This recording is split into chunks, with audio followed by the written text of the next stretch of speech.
Well, good evening, community. Brother Mark Scott, aka The Voice. Glad to be with you. Of course, it is Tuesday, so you know that we are having another amazing hidden gems on this evening. Again, this is January 30th, 7 p.m., and we have an amazing hidden gem by the name of Miss Francine Gadsden. But before we get into that, let me just extend a heartfelt welcome on behalf of Bishop John Henry and also my amazing co-host, Miss Io White, who's out in the community taking care of family and themselves. So we send them all the healing prayers and support. So with no further ado, we're going to go ahead and jump straight into the headlines. Got a lot going on in the world, and I want to make sure we can get you the news and information. Our first headline in the world news, we're going to go all the way over to West Africa's Brexit moment spells trouble for the region. A decision by Mali, Burkina Faso, and Niger to quit West Africa's economic and political bloc reverses decades of regional integration, leaving millions of people in limbo and is likely to deepen the three junta-led countries' ties with Russia. The move to withdraw from the 15-member Economic Community of West African States, also known as ECOWAS, could take time to implement, opening a door for negotiations. But if carried through, it is set to disrupt the region's trade and service flows worth nearly $150 billion a year. It also raises questions over millions of nationals from the three poor and landlocked nations who settled in neighboring states, as the bloc allows visa-free travel and right to work. More than a dozen analysts and African diplomats consulted with Reuters agreed the trio's stance on ECOWAS underscored tumult across a region where armies have struggled to contain Islamist militants since seizing power in several countries. Also, here in national news, White Lives Matter member gets 18 years for firebombing church that planned drag events. A member of the pro-Nazi group White Lives Matter was sentenced to 18 years in federal prison for firebombing an Ohio church that had been planning to host two drag events.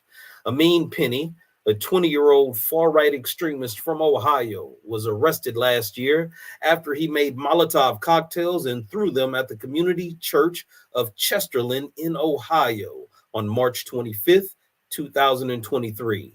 Penny pleaded guilty in October to a church arson hate crime, as well as to using fire and explosives to commit a felony. Judge Bridget Meehan Brennan sentenced Penny to a total of 216 months in prison on Monday. In a sentencing memo, federal prosecutors said that church bombings have a long and sordid history in the United States and said that burning a church is as potent a symbol of hate as burning a cross on a lawn or leaving a hanging noose. And will a new movie about car break-ins epidemic glorify bipping or expose its roots? San Francisco's very own car break-in movie, Splash City, was being shot Monday in Potrero Hill. The new film chronicles the story of two brothers caught on the opposite side of the city's well-documented bipping epidemic. The Standard witnessed a car break-in scene go slightly awry with comic effect as around noon as an actor struggled to smash a car window while the cameras rolled. San Francisco rapper Burner is co-producing the upcoming urban crime film, which already has a snazzy-looking trailer complete with the tagline, "Every 30 seconds in the Bay Area, a car is bipped." The act of breaking into cars, known across the Bay Area as bipping, has become something of a cultural phenomenon, spawning music videos and merchandise. The criminal enterprise has infiltrated residents and sent tourists home with broken windows, empty suitcases, all captured in national headlines that paint the city as lawless and often blame progressive policies. And also in local news, billionaire ex-mayor of New York City drops big money in San Francisco mayoral race. San Francisco's mayoral race, which is still more than 9 months away, is starting to see some big money pour in. Billionaire, former three-time New York mayor and 2020 presidential candidate Michael Bloomberg has donated $200,000 to an independent political committee called Forward Action SF. Supporting London Breed for Mayor 2024, The committee, which has no connection to Breed's own campaign, has started to place ads in Chinese language media like Tsingtao Daily to promote Breed's public safety and pro-police policies. The committee said that Bloomberg is one of many donors who are supporting its efforts to reach voters about Breed's work to reduce homelessness and make San Francisco safer and more affordable. And that's going to do it for the news. Now let's go ahead and jump over into our community events. Still need your real ID? Well, OMI Cultural Participation Project and partners are serving SFD11 with drop-in appointments for 94112 and 94132. Residents only on Wednesday, January 17th through the 31st from 10 a.m. to 12 p.m. at Casa de Apoyo. Must bring proof of residency. For more info, see the link below. 5 Key Schools and Programs is offering the Tech Support Access Program throughout the month of January at the Southeast Community Center. See info below. And the African American Arts and Cultural Complex invites you to the Season of Black Art inaugural event, introducing the October 2023 through February 2024 season at the AAACC, kicking off a captivating celebration of Black creativity and culture with special guests and performers. For more info and to register for free tickets, see the link below. And Dreaming Forward's Black to San Francisco is a day-long conference that is open to the public and will celebrate DKI accomplishments and look ahead to future successes on Thursday, February 1st from 10 a.m. to 5 p.m. at the War Memorial Veterans Building. And the African American Cultural Heritage Action Fund is accepting grant applications. The deadline for submission is February 1st. For more information, see the link below. And Black to San Francisco, an evening celebration will be held on Friday, February 2nd from 5 to 8 p.m. at City Hall, North Light Court. All are welcome as we gather in honor of HBCU alum and Divine Nine members. Read, baby, read. Learn, baby, learn. The SFHRC and partners invite the community to a day of reading, learning, and fun on February 3rd from 12 to 2 p.m. at Fillmore Heritage Center. All are welcome to attend. Come out to the 14th annual Bayview Black History Month and Lunar New Year celebration on Saturday, February 3rd from 11 a.m. to 2:30 p.m. at the Bayview YMCA. There will be cultural performances, toy giveaways, games, raffle, food, and community resource information. And Into Action presents Equity Key Series, a housing resource fair on Saturday, February 3rd from 11:30 to 2:30 p.m. at the Geneva Powerhouse. And the SF Rec and Park presents City Job Fairs 2024 on February 3rd from 10 to 1 p.m. at the County Fair Building. For more info, see the link below. And the SFOEWD will host a community virtual budget discussion on Tuesday, February 6th from 5:30 to 7:30 p.m. to discuss the Economic Development Program and resources. Please RSVP for this event. Black Stars Rising Freedom Academy is accepting registrations from SFUSD 8th grade students only for Saturday's STEM and Culturally Relevant Engineering Concepts program on Saturdays, February 17th through April 20th from 10 a.m. to noon at SFUSD's iLab. Deadline to register is February 7th. See information below. And save the date. SF Water, Power, Sewer, the SECC and SFOEWD invites you to celebrate Black History Month with us, February 8th from 6 to 9 p.m. at the Southeast Community Center. And the SF Brown Bombers host the 2023 awards banquet to celebrate 24 years of excellence on Friday, February 9th from 6 to 8 p.m. at the St. Mary's Cathedral. 2023 rostered participants and two parents may attend for free, $10 for additional guests. The SF Ocean Ingleside Lions Club presents a student speaker contest on Saturday, February 10th from 10 a.m. to 1 p.m. at the Ingleside Branch Library. The topic for the 2023-2024 contest is For a Better World. What would you change? See the information below. And save the date for Kesh Cares' third annual Give Back Day on February 10th at 11 a.m. to 3 p.m. at Ruth Williams Opera House. Register to provide resources or to volunteer.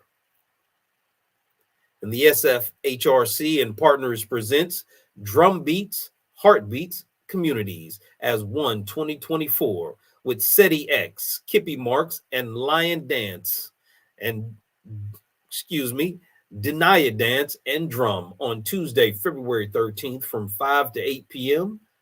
at the SF Public Library. And the African American Achievement and Leadership Initiative hosts the annual Board of Education presentation on February 13th at 6:30 p.m. The presentation will center the experiences of Black students and their families and Black educators in SFUSD. Arrive by 6 p.m. is suggested, and in-person public comment is greatly needed and appreciated. Project Glimmer hosts Empower Hour series with Charles Schwab on Thursdays, January 25th through February the 15th at 4 p.m. via Zoom. For registration, see the information below. And the SF Alliance of Black School Educators presents the annual African American Honor Roll celebration on February 16th at 5:30 p.m. at the Chase Center. Mr. Predictor Live and Unplugged presents the 30th anniversary celebration with Selesky, aka Tuk, and special guest on February 22nd at Brick and Mortar. Tickets $30 online. There's a $250 VIP table, which includes 4 drink tickets. For more info, see the link below. Third Parent, Family, and Youth Services will host the Financial Literacy Workshop Series on Friday, February 23rd from 5 to 8 p.m. at the Google Community Space. This is a free event and is for high school students. Registration is required. The YMCA and DKI invites you to the Black History Parade and Community Party on February 24th. The parade starts at 11 a.m. from the Bayview Opera House and ends at the Southeast Community Center. The community party starts at 1:30 at the Southeast Community Center. There will be food, entertainment, a kids zone, and so much more will be offered. And save the date. Author and outdoor Afro founder will present Trailside Talk, Nature Swagger with Rue Map on February 24th from 11 a.m. to 2 p.m. at the Eco Center at Herron Park. For more info, see the link below. And Into Action announces the Black Cultural Preservation Mini Grant Cycle 3, opening on January 25th and closing on February 26th. From March 1st to May 31st, you can get up to $9,500 in funding for Black cultural preservation events in the Tenderloin, Lakeview, Sunnydale, Visitation Valley, and OMI. To apply, see the links below. New Doors presents a 6-month paid internship that includes supportive services, skill building workshop, and pays $19.44 an hour. The next cohort begins February 27th, weekly training on Tuesday and Thursdays from 1 to 4 p.m. For more info, see the link below. And Legacy's African American Support Group is a safe space for African American caregivers to discuss relevant topics and life challenges. They meet every Wednesday from January 24th through February 29th, 2024, from 6 to 8 p.m. via Zoom. Gift cards and certificates will be given upon completion. Five Keys schools and programs will host the Introduction to Google Workspace Workshop Series on Tuesdays, February 6th through March the 5th, and Thursday, March 7th at the Southeast Community Center. Mornings and afternoons are available. For more information, see the link below. And because Black is still beautiful, and Stand in Peace will host the Harriet Tubman Day Brunch and Underground Shiro ceremony on Sunday, March 10th from 11 a.m. to 2 p.m. at the Southeast Community Center. And the Society for Cultural Advancement invites you to Rise and Thrive, a free community impact event on March 16th from 1:30 to 4 p.m. at the AAACC. This event focuses on financial empowerment, home ownership, and entrepreneurship, wealth building, and investing. Refreshments will be provided. And River of Life Church is accepting signups for River of Code Spring Session 2024 on Mondays and Wednesdays from January 29th through April 3rd at 4:30 p.m. at the River of Life Church. Learn computer skills, coding, and building and engineering. And the YCD, Bridging the Gap, and Bay Area Desperados presents WAGA 19, the War Against Gun Activity, 19-year anniversary on Saturday, April 13th from 10 a.m. to 5 p.m. at the Bayview Opera House. All ages are welcome to enjoy live entertainment and food. And save the date. Hip Hop TV presents the first annual Fashion and Art Gala 2024 in honor of Chantel Herden on Saturday, April 27th from 6 to 9 p.m. All proceeds will go to Chantel's children. For more details, follow the information below. Come out for Estate Planning 101 with Housing and Economic Rights Advocates, HERA, on the second Thursday of each month from February 8th through June 13th from 12 to 2 p.m. at the Booker T. Washington Community Service Center. Registration is required. For more info, see the link below. And the SOA presents City in Mind Technology and Sports Camp. Camp is scheduled April 2nd through November 26th from various times at various locations from ages 7 to 16. For more info, see the link below. The APRI is hiring Community Innovation Lab Site Manager. For more info, see the link below. Excuse me.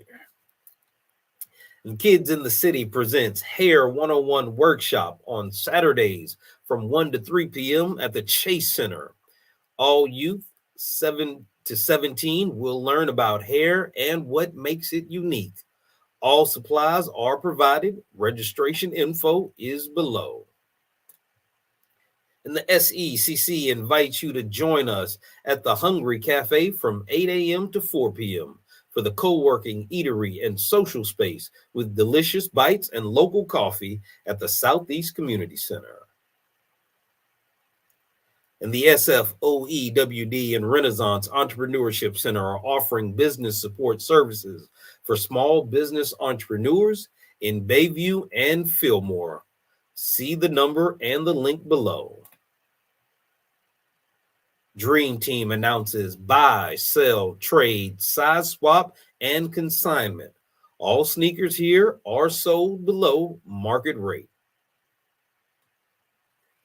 Minding Our Black-Owned Business initiative powered by BWOPA Tile honors outstanding Black women entrepreneurs who embody the spirit of cooperative economics. Nominate your favorite Black woman-owned business. See the link below. The Dreamkeeper Initiative announces the senior home repair program with an up to 50K forgivable loan to low to moderate income senior and or disabled homeowners residing in historically distressed and underserved neighborhoods in San Francisco. For more info, see the link below. And the SF Human Rights Commission has regular bi-monthly commission meetings on the second and fourth Thursday of each month at 5 p.m. in the San Francisco City Hall Room 416. You can also attend via Zoom. Fathers to Founders hosts child support clinics every Tuesday and Wednesday from 11 a.m. to 2 p.m. at 232 6th Street. Receive essential guidance on child support debt reduction, resolving driver's license holds, pursuing custody of your children, and establishing visitation rights. For clinic appointments, call the number below. And the Dreamkeeper announces the Down Payment Assistance Loan Program. You could receive up to $500,000 for down payment assistance, up to $30,000 for closing costs, and connected with housing counselors, lenders, and realtors.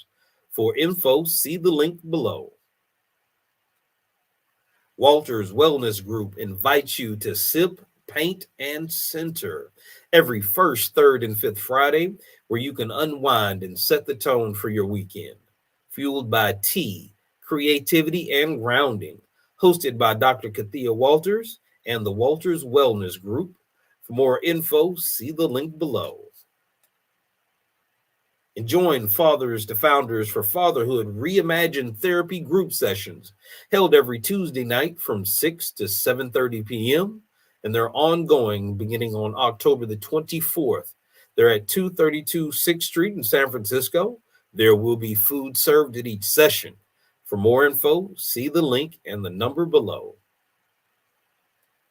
And APRI is hosting youth workshops, offering job referrals, resume building, skill building, internships, professional networking, and community service hours at 1301 Evans Avenue in San Francisco. To schedule a Zoom or phone appointment, see the link below. And come out to the Fillmore's Friday Night Market every Friday from 4 to 9 p.m. on O'Farrell Street between Fillmore and Steiner for live music, barbecue, soul food, frozen desserts, retail vendors, games for kids, a dominoes tournament, prizes, and entertainment. Vendor booths are available. For more information, to register at the link below. The new vaccination site offers the COVID-19 booster and the monkeypox antiviral pill treatment Thursdays from 1 to 5 p.m. at 330 Ellis Street, as well as Saturdays from 12 to 4 p.m. at 1221 Mission Street. And the community living room is open all day, Monday through Friday, with breakfast being served from 9 a.m. to 12 p.m. and a grab-and-go lunch from 2:30 to 3:30 p.m. at the City of Hope Cafe at 750 Ellis Street in San Francisco. And the San Francisco Office of Financial Empowerment announces Smart Money Coaching, which provides free, confidential, one-on-one financial guidance. The program is available to anyone living, working, or receiving services in San Francisco, in English or in Spanish, with additional translation services as requested. For more info, see the link and number below. The Bayview Collective and both sides of the conversation are calling all Bayview community members to help shape the future of our community together. The Bayview Collective is conducting a survey to tap into the heart of our district, you. Your insights will directly influence the initiatives we undertake to enhance the quality of life in our vibrant community. Take the survey at the link below. And be a mentor in SFUSD. Join SFUSD's school-based mentoring program, Mentoring for Success. You can sign up to volunteer as an individual or group mentor district-wide. And both sides of the conversation is calling on conscious individuals and organizations to sponsor our third annual African American History Bowling event and awards ceremony. The award ceremony will be held on February 24th from 6 to 8 p.m., and the bowling event will be hosted on February 25th, 2024 from 2 to 5 p.m. For more info on sponsorship, please see the link below. And both sides of the conversation needs your skill and ability to engage youth. We're looking for community members to participate in basketball and recreational activities and mentor youth on Saturdays at the San Francisco Juvenile Detention Center. Stipends will be paid. For more info, see the link below. And would you like to promote your business, nonprofit, or community impact? Then sign up for our Hidden Gems show, or share your expertise on an educational Thursday, or be a panelist on a Sunday conversation. You can also keep up with both sides of the conversation's latest shows and community outreach events. Follow us on all social media platforms, and you can also subscribe to our newsletter at bsotc.org. And both sides of the conversation welcomes individuals who are interested in giving back to their community to join us as volunteers. We value the positive impact volunteers can make and invite you to be part of our mission to uplift and support our community. Both sides of the conversation kindly request your invaluable support for our podcast and community engagement endeavors. We cordially invite you to explore any of our donation links, as your generous contributions will greatly aid us in enhancing our programming. And we would also like to take this time to acknowledge the Dream Keepers initiative and its support of both sides of the conversation's programming. The Dream Keeper initiative amplifies the voices of, and it invests in San Francisco's diverse Black communities to reform public safety and address structural inequities in San Francisco. To learn more, see the link below. And also, we have upcoming Educational Thursday on February 1st. Miss Rowena Brown, what's on your ballot for the March 5th primary? As well as our Sunday conversation coming up on February 4th, where we will start on part 1 of understanding gender roles in relationships. That is going to be an amazing conversation. And with no further ado, let me also remind you, please don't hesitate to follow us on all our social media platforms, but I do want to get to our guest. Now, this evening's hidden gem, Miss Francine Gadsden, was born and raised in Brooklyn, New York. She's the third youngest of 14 children. She was taught to sew at the age of 10 and fell in love with fashion. Francine worked for several top designers in New York before relocating to Oakland, California. And in 2015, she began her Sticks and Stones collection when she saw bullying on a little girl that had 2 Afro puffs, naming her first design Afro Puff Girl. And in 2023, she started a nonprofit Afro Puff Girl Prep Academy Empowerment Summit for Black and Brown girls ages 6 to 18. So with no further ado, it is an honor and a privilege to introduce to the community Miss Francine Gadsden. Sister Francine, how are you this evening? I'm good, and thank you for having me. And yourself? I am doing absolutely wonderful. Thank you again for joining us. Thank you for being patient as we got through our news and events. But I want to take this opportunity to turn it over to you. Please let the community know more about who you are, where they can find you, what you've got going on. Please take it away. Okay, well, thank you. So, actually, I started Sticks and Stones, and it comes from the saying that we grew up, sticks and stones will break your bones, but names will never harm you. And one day I was actually, a friend of mine was a principal at a school in Oakland, and they had principal for a day. And so I said, okay, I'll volunteer. And so a little girl came running up, and her hair was in a 2 Afro puff. And she says to my friend, which is the principal, she said, they called me Nappy Head. So at the time I had Sister-in-law. So I said, well, did you tell him thank you? Well, she didn't know me. So she looked and she's like, Miss Johnson. I said, and she repeated it to the principal. I said, well, I tell my friends I'm happy, I'm nappy. And I said, go play. And they went their merry way. I don't know exactly how many months passed, but I was in Hayward. This happened in Oakland. I was in Hayward meeting some friends, and we were getting together to have a little event in a park in Hayward. And I just felt this little hand tapping me on my arm, and I thought it was one of my friend's children. And she says, "Hi, you're the lady that told me my hair was beautiful." I didn't use those words, but that's what she digested. So at that point, I designed the image of the Afro Puff girl with the two Afro Puff, but I made sure she didn't have any facial features. So a child won't say, well, her hair is like me, but her eyes are not, or her nose. But I also made it in the color black where it has like a gloss to it. So it almost would be a mirror image of what they're looking at in themselves. Now that is absolutely powerful. Again, I know we do have some of the images from some of your designs, but can you tell us a little bit more why you felt the need to use this kind of representation? Because again, the design is absolutely gorgeous and not putting the face on it, so it allowed kind of every little girl to see a bit of herself in it. But you have this knack for taking something that was negative and turning it into positive. Can you talk a little bit more about that in your designs? Well, it originates from I grew up during the 60s, and then when schools were segregated. So I actually was the first African American in my class, and we actually took a school bus to from one part of Brooklyn to another part of Brooklyn.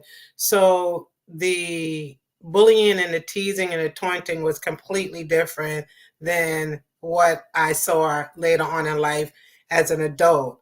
So I always had this mindset that no matter what happened, I was going to turn it, take the lemons and make lemonade. And that's just something that came with who I am. It was no nurturing, but at the same time, my mom was very big on treat people the way you want to be treated. Or the last thing that people are going to remember about you is how you treated them.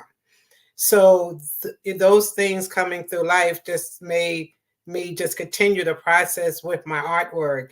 And there's one design that I have. It's called No Hair, No Care. I don't have it on the screen, but it's a silhouette of a woman with a shaved head, and it's pearls around her neck, but it's in the form of a turtleneck. And I did it because two of my friends shaved their hair by choice, and they didn't get the best response from it. So I said, no hair, no care. And then I went to sleep. I saw this image, and we are familiar with the saying, I clutch my pearls, like when something shocked us. So why I made the pearls to hold her head up is even if she lost her hair through chemo, alopecia, menopause, or just, chose to shave her head, she still can walk with her head held up high. Wow, wow. And can you kind of take us back to the beginning? You say in your bio it says you learned how to sew when you were 10 years old. Who taught you how to sew? And like, did you immediately kind of gravitate towards sewing? Well, again, in this school that I attended, they had home economics, what they called it at the time. And you had the option between a cooking class and sewing. So my mom was big on, get out the way. She just did her own thing in the kitchen. But I said, oh, if I take the cooking class, I may have to help. So, and I never saw my mom sewing. So I said, okay, I'm going to go ahead and take the sewing class. And from that point, and I remember how that fabric felt in my hand, that I really liked the feel of it. I've had clothes and nice clothes, but it wasn't from the raw substance of the fabric. So one of our first projects was an apron. And when I came home the next day from school, my mom actually had the apron on. I told someone I still don't know what it looked like. It could have been falling apart, but she didn't let me down. And she said, oh, yeah, this is beautiful. I like it. I don't remember her exact words, but she had it on. And from that point on, I said, okay, I want to design clothes. I didn't know the whole background in designing, but I knew I wanted to design and make stuff that made people feel good or happy. So that's how the sewing came about. And my mom could not thread a needle. But When I was in high school, actually, I would give fashion shows, and I would have my two younger sisters, and we all three of us went to different high schools. So I would have them have their friends model in a fashion show. My mom would iron and press the clothes. My dad would buy the food. My older siblings would sell tickets, and it was just like a family affair that helped me to develop that my concept of my designing. Wow, wow, wow. So because you worked for some of the top fashion designers in New York, because again, everybody kind of understands New York is kind of considered the mecca of fashion here, unless you go like to Paris or somewhere. Can you talk about how you went from putting on your own fashion shows in high school to transitioning to working for some of the top brands? Like, what was that journey like for you? Well, I actually went to after high school, I went to the School of Fashion Design. So one of my professors, we had projects that we had to complete each semester. And then there was a fashion show that the school itself gave. And at the time, Susan Taylor was the editor for Essence magazine. So she was friends with my professor, and she came to the show. And so she kind of, you know, let me know that there is an industry for what I do and what I can do and I'm capable of doing. And I'll never forget, her words to me. And so from that point, I met a woman by the name, and we're still friends. She was my first, I would say, African American female employer. And she had a company called, it was called, oh, sorry, Audrey Small's Ground Crew. And the meaning of the ground crew is because we did the backstage things and helped set up the show. So during that time, she introduced me to different designers, and I worked with Donna Karan, Calvin Klein. So I was able, and then some of my jobs was actually as a pattern grader. And that's a person that takes the pattern once the designer takes it off the, sorry, I can't remember the name of the mannequin, you could say. And then they cut and make it the pattern piece. And then I would make it different sizes. So if they started out in a size 4, I would grade it. And that means making measurements all around. And you have to be really good in math, which I loved. I love math and science. So I worked for a Simplicity Pattern Company. I was able to just go different places in the industry because of the people that I met, but also people saw in my dedication to learning about the industry. So that's how I got introduced to a lot of the top designers. I wanted to go to Hawaii, and the woman, Audrey Small, she said, "Oh, go to Paris." I went to Paris the first time at the age of 21 by myself, didn't know anything, didn't speak any French, but I got to actually work with the designer Patrick Kelly, and I'm not sure, you guys are familiar with him. And then a model brought him from Paris to New York and opened up a whole nother world for him. So I just kept getting exposed from one person to another, but it was based off of my work ethics, not just, a lucky situation. No, again, I'm not a fashion expert, but I know some of the names that you have just mentioned are world renowned, and you don't get in those spaces by accident or just being lucky. So again, this is why I love hidden gems, because we don't realize in the community we have people that are respected and skilled that could go anywhere in the world and do what they do. And to be in that high fashion circle, most people wouldn't associate that with a life of activism. So how did you connect your fashion sensibilities and pursuits with activism? How did that connection happen for you? Well, it goes back to when I was part of when schools were being integrated. So there were things that took place at the school. Of course, there was not what we were not welcome there, and there was my sister's gonna kill me. But there was a situation where there were these grown men, and we called them the park boys. I don't know why. Maybe because they hung out in the park. I don't know. But they would chase us to the school bus, and they were white grown men with bats and sticks or whatever, and they would chase us every day from the school to the actual school bus. I don't know why the bus didn't set up right in front of the school because I was too young. But I remember the bus driver would just hold the steering wheel and look straight ahead. And we were like, Mr. Vinny, Mr. Vinny, they, and they would hit different people. And this particular day, I told my younger sister, I held her hand. I said, we're not running. And she, says, she's crying hysterically, because it's tormenting, So I told her we were not going to run. We was going to walk with our head held up high. And we didn't run. They ran past us, and they did whatever child they caught hold of. We got on the bus. We got home. She's still crying. And I believe it's like a 40-minute bus ride. I could be wrong. And she got home and she's still crying. And my mom says, what happened? And so she said, the Park Boys was chasing us and Francine told me not to run. And my mom says, and I'll never forget this. She said, you know what? I'm so proud of you for standing up for yourself. But when those other kids run, you run with them, But that was the day that I said I wasn't going to run from the truth. I wasn't going to run in fear. I wasn't going to let people shrink my voice to what I deserve and what I know that should be. So it just rolled over into, like, I go back to that seed was planted in me and I didn't cultivate it, it grew. And so it rolled over into, once I did the Afro Puff Girl, then I would hear people say a certain phrase or something and I was like, oh, that's not cool. And then I would change the narrative. There's another design that I have, and it's in Spanish, but it's the word pronounced heifer. And in the African American culture, heifer is an insult. Well, when I learned that heifer actually means boss in Spanish, I took and I ran with it.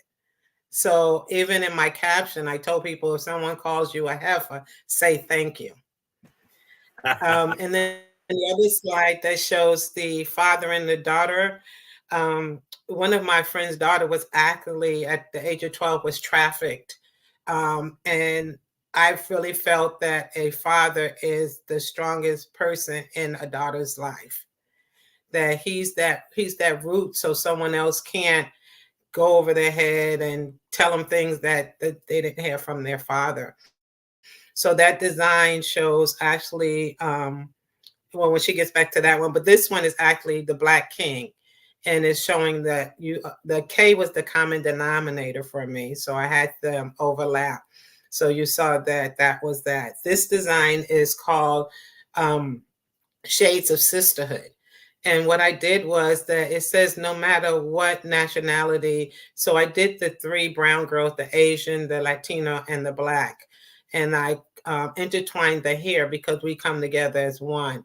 But the design, the best part for me is that is printed on the back of the t-shirt. And when I explain to women, it's printed on the back because at one time or another woman had your back in a situation. I love how all of your designs seem to have a story and inspiration behind it. And it seems, as I'm listening to your story, there's always been something in you that's been a fighter, that's been somebody who is going to stand up for themselves and others. Was there anybody like an activist, somebody that you really looked up to or inspired you, or was this something that was kind of just naturally in you from birth? I believe it was naturally in me from birth. I didn't know another conversation, and I don't remember the exact situation that took place, but I remember coming home from school and my mom and her sister were in the kitchen. And my mom says, oh, I don't know what I'm going to do with that girl. I can't get her to stop, because I wanted everybody to be treated fairly. I wanted the human decency to be there. Even though I was young, I knew and I understood it. And my aunt says, now I grew up in Brooklyn, so this really didn't hit me until almost 10 years later, what she was saying. She said to my mom, treat her like a willow tree, bend her, but don't break her. Well, I don't know what a willow tree looks like. We had oak trees, And so when I got older and I actually saw the wind taking down a willow tree, but it stood back up. So that's why I said, I know it's something that's in me. I know it's something that can't be diffused from me. I mean, I've been in situations where people say, "Oh, don't speak up," and I'm like, "No, no, no, I cannot do that. I can't." It's just something, and each of us have our calling. And I explain to people sometimes, I said, imagine if Martin Luther King said, it's easier from the pulpit. I don't have to go out. Where would we be? There was so many people that took that step of what was instilled in them and used it. And that's how I am. And I mean, I even worked one time for an investor, and it was a man or a static, and they like, oh, go get Francine. She could talk anybody off the ledge, So it's just my nature. And this is design I was talking about called influencer. So I do it in a male child version as well as a daughter, as a girl. And what I wanted to show is that bond that starts out very early. It doesn't just happen later on in life. But I also use the book as, you don't know if she learned to read and she's reading to her father, or if her father's reading to her. We talk about influencers on social media, but this is the true influencer. This is probably for me one of the most profound and powerful images I've seen. I've got three daughters. My Mm. my baby girl right now, she's a freshman in college, and I still get those phone calls of, "Hey, Dad, I just called to check on you," and I remember these moments. So this is profoundly beautiful, and it speaks to my soul. So thank you for what you are doing with your work. And I want to transition here because you did start a nonprofit, Afro Puff Girl Prep Academy and Empowerment Summit. Can you talk a little bit about what a student might expect as far as that academy's curriculum and what that's like? Okay, so actually, we're gonna host summit. So I started it. It just made 1 year this January 1st, and it wasn't something I was going after. The printer that prints for me, and people question, why do you use someone out of Akron, Ohio? I have two reasons. One, I've known him over 20 years, and I love the quality of his prints. That's number one. And then number two, I said, if I do get most of my designs copywritten, but I said, if he copies anything, I can't see it. Where if I, feel like if I use someone local, they may, take it and run with it. Now, I can't control anything, but the passion will never be the same for another individual. So they won't have that longevity with that design, because everyone knows it's a story to every design that I have. So he kept saying to me, you need to have an Afro Puff Girls Summit. I mean, yeah, conference. He kept calling it a conference for 5 years. He kept saying it. And I'm like, no, I don't want to do all of that. Then one time he said it, and I like, let me think about it. And so I thought about just having a conference. Then I designed a flyer, and it was going to be a 1-day thing, and that was it. So someone that I know said to me, she says, hey, why don't you turn it to a nonprofit? And you can do a lot more, and it reach a larger mass of people. So that's what actually happened. So I went to we had our first summit in September 2023, and it was a success. I did and not from me, from the evaluations we received from the girls that attended, and it was ages 6 to 18. A lot of the teenagers, they filled out their own evaluation, and they said it was not long enough. And usually can't hold their interest but so long. But they everything was a positive comment, because I was ready to say, oh, my mom made me come and hear all of these things, and it wasn't that. They were just taking it in and taking it in. And some of the parents still, say, hey, my daughter's still talking about that now. So from that, at that particular summit, we had someone speak on higher education and preparing for it, and also letting them know it's never too late to, go for higher education. And then we had someone talk about mental health and keeping your mind and protecting your mind. And then we had someone speak on your loving your natural hair. So that was this particular summit. And then this on February 4th, we're actually having a 17-year-old young lady by the name of Savannah come and teach girls how to braid hair.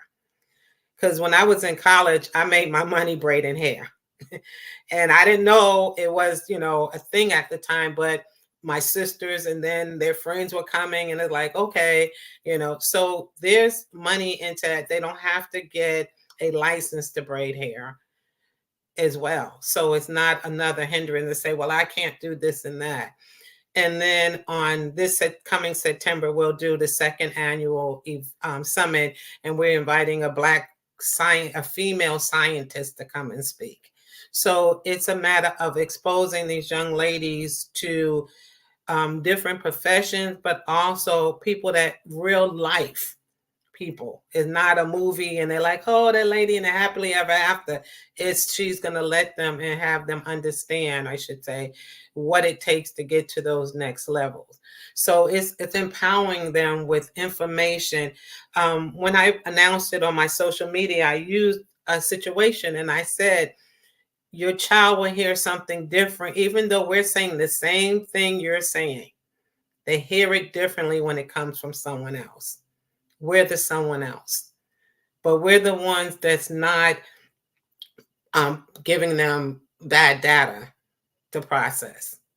We're giving them something that can uplift them. One of the young ladies that attended the last summit, I ran into her recently, and she says, oh, you know what? I want to be a dental hygienist. And I said, hey, I have a dentist appointment. I'll speak with my dentist. And I spoke with him and he said, oh, yeah. He said, only thing is she'll have to come more than one day because everyone's not open to letting a stranger look in their mouth. Well, I never thought it like that, but he was open. But if she didn't share, because she said in the class that she took, it was actually, they went to a dentist's office, but it was a white woman. And she said, I want someone that looks like me. So it's not that I just give them information. I live the life that I want them to, wind up experiencing. Because someone fed into me. I told someone, I remember my uncle, he had a shoe repair shop. He was the first entrepreneur that I knew, but I didn't look at it as an entrepreneur. I knew he just owned a shoe shop, And one day I went after school, and I don't know if I went there to pick up something or what, but I remember this woman, and they were having a heated conversation. And I don't know what he said at what point, but then they were laughing and they were, they were walking out the door.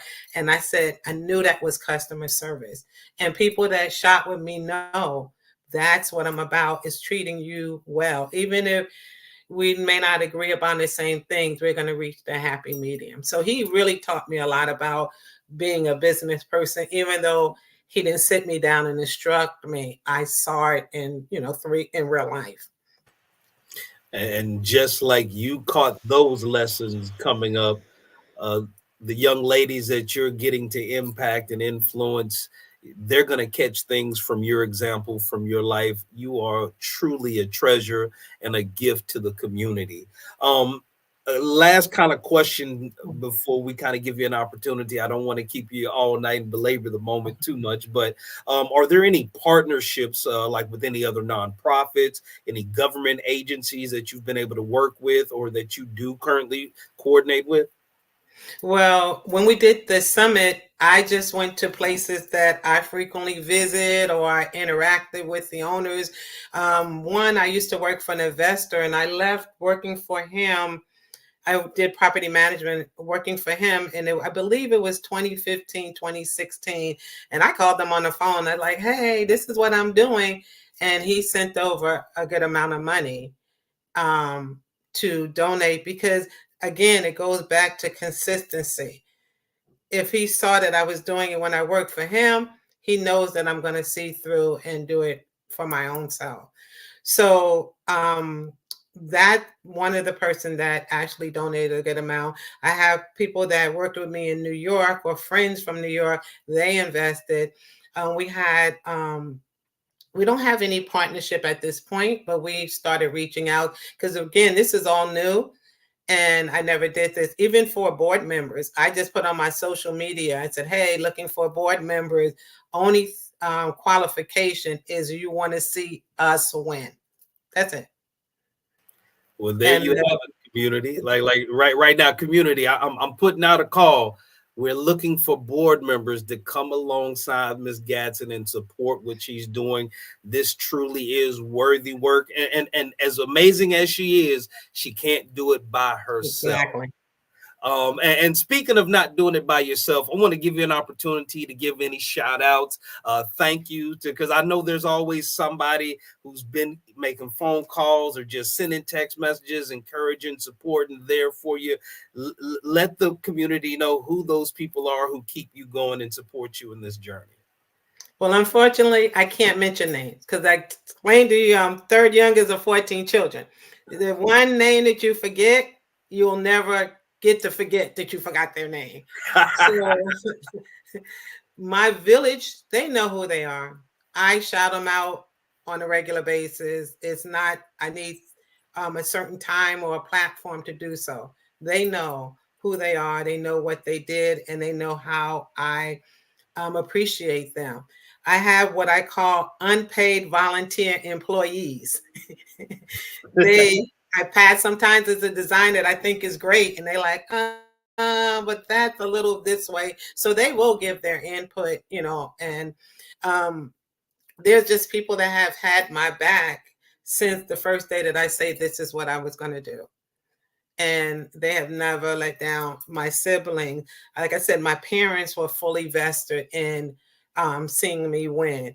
The friends that I've made in New York and in California, all over the United States. I worked with a young lady years ago when I worked at a property management company, and she lived in Denver, Colorado. And when the company actually dissolved, it was too funny. She says, hey, come to Denver. We have our Juneteenth festival. And she paid for the booth. She made sure I had a place to stay because she wanted my product there. So it's not, it's really, I really have a village. And when I hear other entrepreneurs or people post on social media saying, your family don't support you, your friends don't support you, I always respond and reply to whatever they post saying those things. Is I can't be the only person with the village that I have. There's no way in the world. Well, I also got to remember, some of these people don't know how to treat people either. Now, exactly. See, if you don't have the soft skills and the customer service skills, even though your product could be amazing, if you still don't understand at the end of the day, every business comes down to the people and how you treat them. That's why a lot of people don't get support. Or they don't stay consistent with it. Yeah. It's like, oh, I want to have a burger place. And next week they want to have a chicken place. They keep swapping. And, you could grow because I make home products. I have pillows. I have mugs. I have, it's so many things that I'm working on that are going to bring me to a whole nother, because now I'm going to take my art and make it 3D art. So it's expanding, but people saw that I stayed consistent. And there it is. Consistency is the key. Well, community, there you go. We have another amazing hidden gem.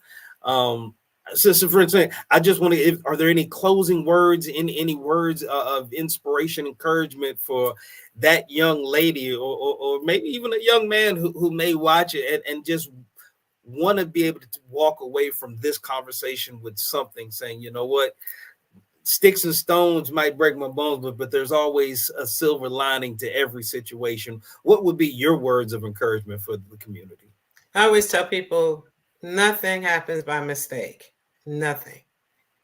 And whether it's good or bad, because I'm going to tell you some unpleasant things have happened, but I tell people if that didn't happen, it wouldn't have introduced me to this person to lead to this thing and this thing. And I look at it as when we grew up and you were kids and you had connect the dots, and it was like a bunch of dots on the paper, but when you started drawing the lines, it made a picture. And I look at that's how life is. And I tell people all the time, sometimes you got to get pushed in a different direction. Sometimes you walk through a door, sometimes the door opens for you, but you have to believe in you. Nobody else can have you.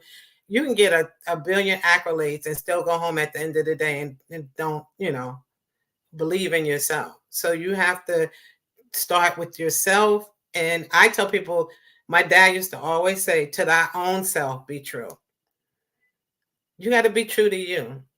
If you're trying to do, I mean, there are people that tried to do some of the stuff that I did with my artwork. And again, it goes back to there's no longevity because it's not rooted in them.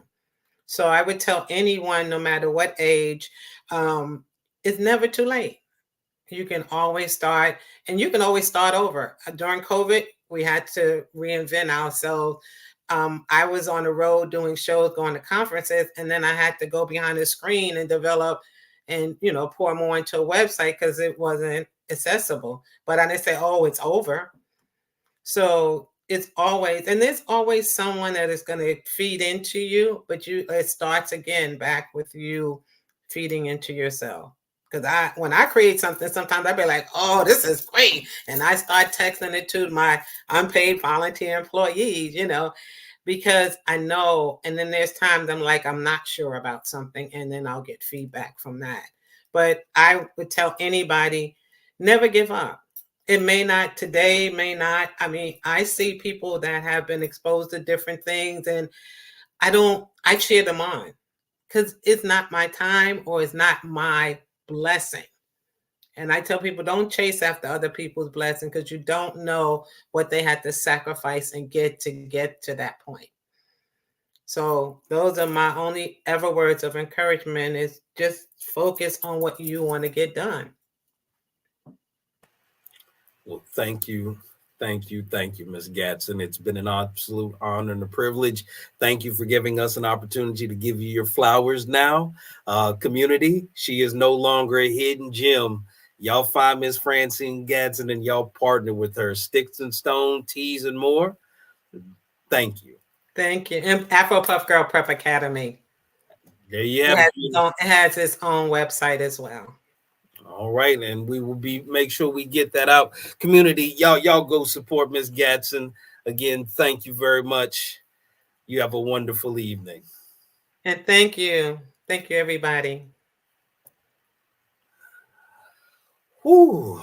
Well, community, again, as always, our hidden gems are so amazing. Our community, we have so many powerful, amazing people. We want to make sure that we use this platform to showcase and highlight them so that we can connect, continue to strengthen and build the village. Again, want to make sure that we send out healing prayers and vibes to everybody out in the community. Support to Bishop John. Hope you're out there getting better. Sister Ayo, your family, we're sending prayers out to everybody. Again, this is your brother, Mark Scott, the voice, standing in for both sides of the conversation on this Hidden Gems. Have a good night, community.